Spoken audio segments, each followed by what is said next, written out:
Chapter बदलता हूं, राजनीति के चैप्टर को पलटता हूं, मैं उसी तरह मैं बिल्कुल आऊंगा आपके पास। जो मेहमान हैं ईशान त्यागी जी, बहुत बहुत स्वागत है। उनके बगल में ऑटो वाले उपाध्याय भैया, बहुत बहुत शुक्रिया। राघवेंद्र दुबे उनके बगल में, नीति शर्मा जी बहुत बहुत शुक्रिया। धनंजय गिरी जी बहुत बहुत शुक्रिया, थैंक यू सो मच। बारिश ओए मुझे लगता है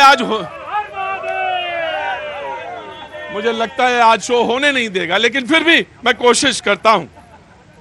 जब मेरा प्रोग्राम आज थोड़ी 2-3 मिनट देर से शुरू हुआ तो कुछ स्क्रीन पे चल रहा था, राहुल गांधी अमेरिका की यात्रा पर हैं और उन्होंने कुछ बात कही कि सिख को लेकर कही। मैं वहीं से शुरू कर लेता हूं, फिर उसके बाद में अगर चुनाव निष्पक्ष होते तो क्या होता उस पर भी आऊंगा, ओबीसी को लेकर भी और एससी और एसटी को लेकर भी बहुत सारी बातें कही हैं।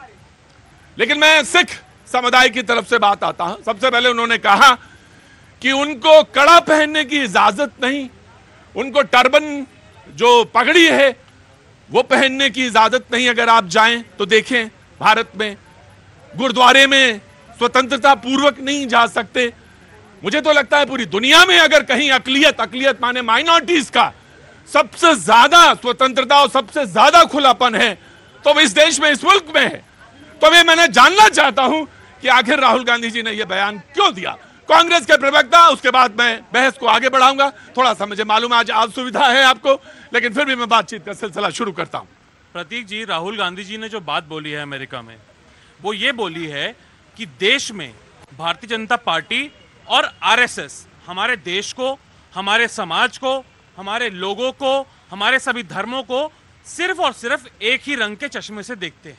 वो कोई सा भी रंग हो सकता है, मैं उसमें रंग की बात नहीं कर रहा हूं। उन्होंने उदाहरण देते हुए, एक सिख का उदाहरण देते हुए ये कहा कि भारतीय जनता पार्टी और आरएसएस के लोग, इनकी जो सोच है, इनकी जो परिपाटी है वो इस तरह रही है कि आप ये पहनेंगे, आप ये नहीं पहनेंगे, आप ये खाएंगे, आप ये नहीं खाएंगे, महिलाएं काम करेंगी नहीं करेंगी या रसोई में रहेंगी ये डिसाइड करेंगे, बच्चे क्या लंच बॉक्स में ले जा सकते हैं क्या नहीं ले जा सकते ये डिसाइड करेंगे। क्योंकि अभी रिसेंट ऐसे बहुत सारे केसेस हुए हैं, आपने भी देखा होगा, एक बच्चे को स्कूल से मुझे आपसे ये पूछना है, किसी ने क्या किसी को टोका कि आप टर्बन नहीं पहनेंगे, आप कड़ा नहीं पहनेंगे? किसी ने टोका? प्रतीक जी, मैं वही बोल रहा हूं, राहुल गांधी जी ने जिन सरदार जी को देखते हुए वो बोला, वो एक उदाहरण के तौर पे बोला, उदाहरण के तौर पे। और कर्नाटक में भी हमने देखा। मैं आ गया। इन्होंने बोला सरदार जी को देख करके बोला तो भड़काने का काम किया। मैं कहना चाहता हूँ, मैं ऐसे समाज चाहता हूँ हिंदू समाज से, लेकिन मैं जानता हूँ गुरु गोविंद सिंह जी अगर नहीं होते तो आज ये सनातन धर्म नहीं होता। ये जो शीशगंज का गुरुद्वारा बना हुआ है, ये शीशगंज का जो गुरुद्वारा बना हुआ है, हम उनके वंशज हैं। राहुल गांधी की तरह नकली हिंदू नहीं।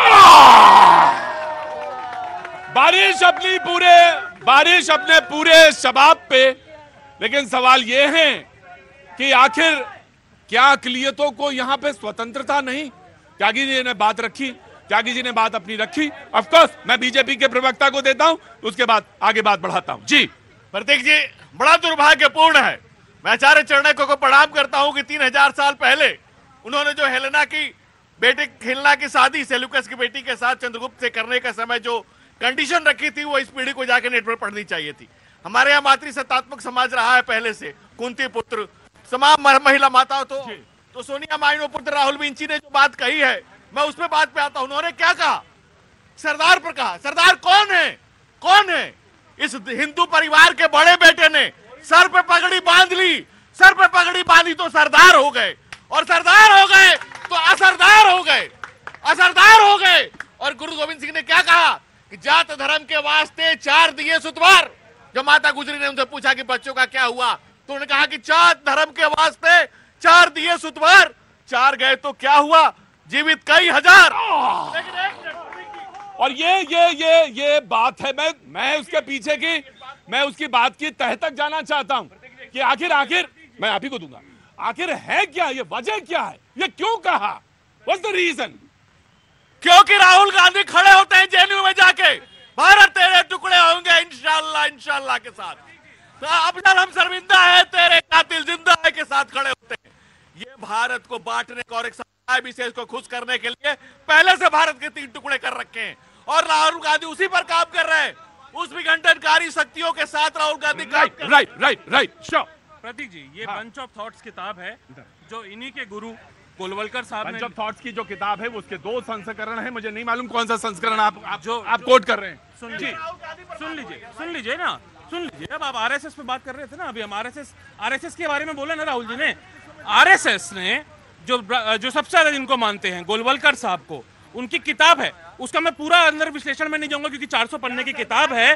केवल उनका इंडेक्स पढ़ देता हूं, उसमें लिखा हुआ है इंटरनल थ्रेट्स में सबसे पहले मुसलमान, दूसरे क्रिश्चियंस और तीसरे कम्युनिस्ट, ये लिखा हुआ है।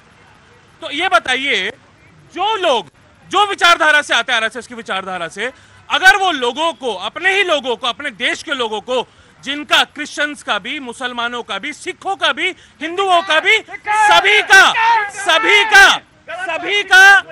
का इस देश की मिट्टी में खून मिला हुआ है। मैं आपसे ये पूछता हूं, मैं आ रहा हूं अभी। आरएसएस के सरसंघचालक का एक बयान है कि हमारा सारा डीएनए एक है, वो आपने क्यों नहीं कोट किया? उन्हीं का बयान है हिंदुत्व और मुस्लिम एक ही हिस्से में है, वो बयान क्यों नहीं कोट किया है आपने? मैं आपसे ये जानना चाहता हूं कि वर्तमान में संगठन कहां खड़ा है, इस पर ध्यान रखिए। मैं एक बात कह रहा हूं, मैं आपकी बात ऐसा कर दीजिए, भारतीय जनता पार्टी या सरसंघचालक से बोल दीजिए कि गोलवलकर साहब की जो किताब है कई बार उसका खंडन कर दे, उसका खंडन कर दे ना। मैं आपसे कह रहा हूं, आपने किताब नहीं पढ़ी है। मैं आई एम 100% श्योर आपने किताब नहीं पढ़ी है। जी कांग्रेस ने इस देश को बांटने का और दीमक की तरह चाटने का जो ये धंधा शुरू किया है, ये देश की जनता इनको जान चुकी है। दूसरी बात जो बात कर रहे हैं, हिंदी में एक अन्योन्य अलंकार होता है, कहते हैं कि सागर कैसा, सागरोपम, आकाश कैसा, आकाश गगनाकार, राम रावणिद्धु कैसा, राम रावणिद्धु जैसा, संघ कैसा, तो संघ जैसा। संघ को समझने के लिए संघ की शाखा में आना पड़ेगा, राष्ट्रभक्ति का तिलक लगाना पड़ेगा। त्वदीयाय कार्याय राष्ट्रकतीय। मैं just give me a second. Right बात है जी। प्रतीक जी, गल तुसी सिक्खा नाल स्टार्ट। अरे मैं आ रहा हूं। Just a minute. Right sir. Cool down. जी। मोक्ष सबको। न्यूज़ 18 इंडिया चौपाल, एक ऐसा मंच जहां जब बात निकलेगी तो सिर्फ दूर तक नहीं बल्कि दुनिया के कोने कोने में जाएगी, क्योंकि इस बार बात होगी भारत के वैश्विक महाशक्ति बनने के लक्ष्य पर। सरकार, समाज, सेलिब्रिटी और स्पोर्ट्स स्टार्स के साथ न्यूज़ 18 इंडिया चौपाल देखिए सिर्फ न्यूज़ 18 इंडिया पर।